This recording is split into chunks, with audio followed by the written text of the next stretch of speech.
Welcome back to the channel. ఇప్పుడైతే క్లారిటీగా అయితే బిగ్ బాస్ సీజన్ 10 దాని గురించి అయితే క్లారిటీగా మాట్లాడదాం, ఎటువంటి ల్యాగ్ లేకుండా. అయితే ఫస్ట్ ఆఫ్ ఆల్ అయితే ఛానల్ అయితే సబ్స్క్రైబ్ అయితే చేసుకోండి, ఎందుకంటే సబ్స్క్రైబ్ చేసుకుంటేనే నేను చెప్పేటువంటి వీడియోలు కూడా క్లారిటీగా మీరు అయితే డైలీ అయితే చూడగలుగుతారు. అయితే ఈరోజు విషయం ఏంటంటే, ఫస్ట్ అగ్ని పరీక్ష శ్రీముఖ్ అయితే వచ్చిందనమాట. శ్రీముఖ్ వచ్చిన తర్వాత మంచిగా ఉంది, అంత మంచిగా ఉంది. శ్రీముఖ్ వచ్చిన తర్వాత మెయిన్గా కాన్సెప్ట్ ఏంటంటే, ఓన్లీ ఫిజికల్ స్ట్రెంత్ మీద ఈ ఈ ఎపిసోడ్ అంతా కూడా నడుస్తుంది అని చెప్పిందనమాట. నాకేమనిపించిందంటే, దశావతారాలు అని చెప్పి పోయిన సీజన్లో వచ్చింది కదా, సేమ్ అట్లనే కొట్టింది నాకైతే. ఎందుకంటే ఇప్పుడు కూడా అట్నే దాని ప్రకారం తీసుకుంటారేమో, దాని ప్రకారం నడుస్తుందేమో అని చెప్పి నాకైతే అనిపించింది. అయితే ఫిజికల్ స్ట్రెంత్ అన్నారు, దాని కొంచెం జోష్ పెంచడానికైతే రోహిత్, అంతేకాకుండా మిథిలేష్, వీరిద్దరికైతే ఎవరైతే మన పోటీ పడతారు కదా, దాని పేరు నాకు తెలియట్లేదు, హ్యాండ్ టు హ్యాండ్ పోటీ పడతారు కదా, దాని పేరు తెలిస్తే కామెంట్ చేయండి. అయితే అది ఆ పోటీ పెట్టారు అనమాట, మిథిలేష్ వర్సెస్ రోహిత్. నేనేమనుకున్నా అంటే, మిథిలేష్ బాడీ స్ట్రెంత్ ఎట్లా ఉందంటే అసలు మామూలు లేదనమాట. ఎందుకంటే నేను అనుకున్నా ఫస్ట్ చూసినప్పుడే మిథిలేష్ ఇన్స్టాగ్రామ్ అయినా సరే అన్నీ చెక్ చేసిన తర్వాత, నేను అన్నీ చెక్ చేసిన తర్వాత నాకేమనిపించింది అంటే, మిథిలేషే విన్ అవుతాడేమో అనిపించింది. కానీ రోహిత్కి ఉన్నటువంటి ఫిజికల్ స్ట్రెంత్ చూడడానికి మనకు అంత కనబడినా కానీ, ఇప్పుడు ఆ మస్కులారిటీ అనేది లేకున్నా సరే అంత బలం అవుతుందన్నమాట రోహిత్ దగ్గర అని చెప్పి క్లారిటీగా అర్థమైంది. అంతేకాకుండా బిందు మాధవ్ ఒక మాట అనేది ఏంటంటే, అండర్ డాగ్ అన్నది. నాకు అనిపించింది ఖచ్చితంగా అండర్ డాగే. అసలు అంత ఫిజికల్ స్ట్రెంత్ మామూలు లేదు, అసలు దారుణంగా ఉందన్నమాట ఫిజికల్ స్ట్రెంత్ వచ్చేసరికల్లా. అయితే దాని తర్వాత అపూర్వ వర్సెస్ సృష్టి, ఆర్మ్ వెజిలింగ్ అంటారు కదా, అది జరిగింది.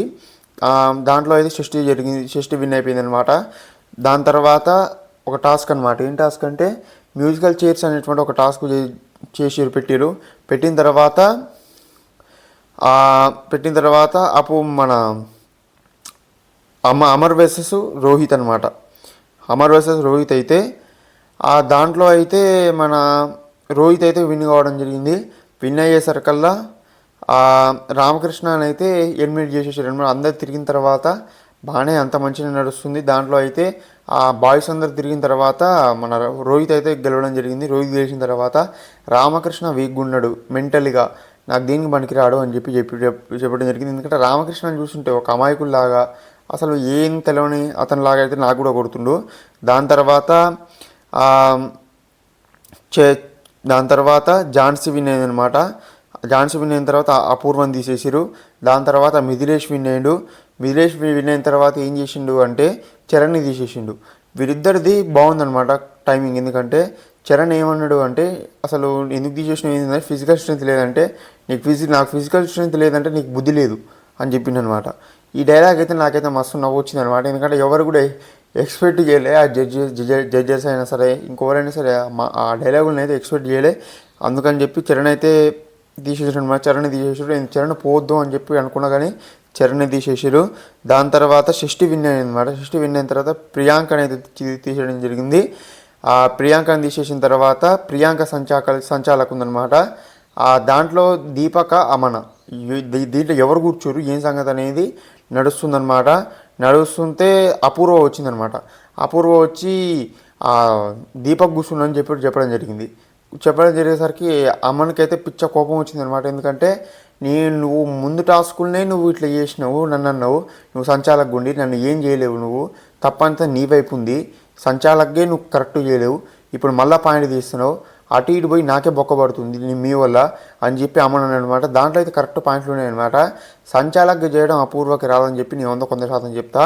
మళ్ళీ దాంట్లో ఇది నడుస్తుంది, మధ్యలో లేచిన అనమాట. ఎవరు మన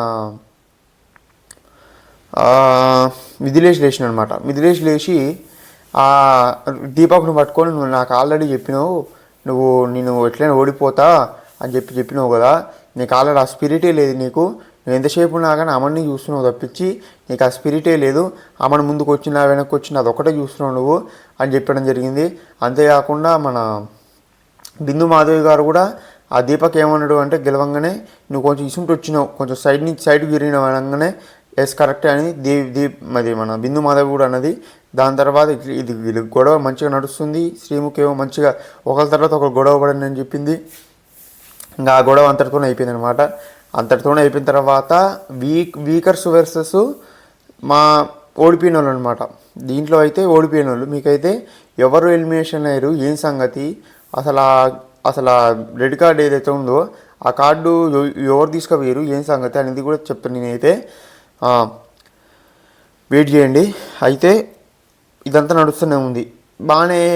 అంత వీక్ వేసెస్ మన స్ట్రాంగ్ వీరి నడుస్తుంటే దాంట్లో మంచిగా అనిపించింది ఎవరు అంటే షష్ఠి వ్యాకరణం అనమాట. షష్ఠి, ఎందుకంటే షష్ఠిని తీసేసి ఆ తాళించి ఆడ పెట్టమన్నా సరే ఆమె అయితే ఓకే అని చెప్పి అది మళ్ళీ రెండోసారి తీసుకొని షష్ఠి అయినా సరే, అమన్ అయినా సరే, అంతేకాకుండా రోహిత్ అయినా సరే వీళ్ళందరూ కూడా చాలా అంటే చాలా మంచిగా ఆడారు అనమాట. నాకైతే చాలా బాగా నచ్చింది. ఎందుకంటే అమను, రోహిత్ వీరిద్దరికి కొంచెం పడినట్టుగా నాకైతే అనిపిస్తుంది. ఫ్యూచర్లో కూడా చాలా చాలా గొడవలు అయ్యేటువంటి అవకాశం ఉంది. ఎందుకంటే ఇద్దరు స్ట్రాంగ్ ప్లేయర్స్ అనమాట. ఇద్దరు కూడా ఒకటే టీంలో కావడం జరిగింది కాబట్టి మంచిగా బిహేవ్ చేసి మంచిగా నడుచుకోరనిపించింది. ఫైనల్గా వాళ్ళందరూ విన్ అయిపోయారు. విన్ అయిపోయిన తర్వాత లాస్ట్కి అయితే జ్యూరీ వచ్చి నా దగ్గర అయితే ఈ కార్డు ఉంది, దీని అయితే ఉపయోగించుదాం అనుకుంటున్నా, అది ఇది అని చెప్పి డైలాగులు వేసిండు. అందరినీ కూడా భయపెట్టిండు అనమాట, సస్పెన్స్లో పెట్టిండు. కానీ ఎలిమినేషన్ ఎవరైతే అంతే చెప్పొద్దు అనుకుంటున్నా. నేనైతే చెప్పేస్తున్నా. నాకు వచ్చినటువంటి లీక్స్ ప్రకారం అయితే భాగ్యశ్రీ అయితే ఎలిమినేట్ అయితే అయిపోయిందనమాట. ఇది అయితే 100%. నెక్స్ట్ ఈరోజు వచ్చే ఎపిసోడ్లో అయితే నైట్ 12 తర్వాత వస్తుంది కదా, ఆ ఎపిసోడ్లో అయితే ఖచ్చితంగా భాగ్య అయితే ఎలిమినేషన్ అయిందని చెప్తున్నా. మీరైతే ఖచ్చితంగా వెయిట్ చేయండి. ఛానల్ అయితే సబ్స్క్రైబ్ చేసుకోండి ఫ్రెండ్స్.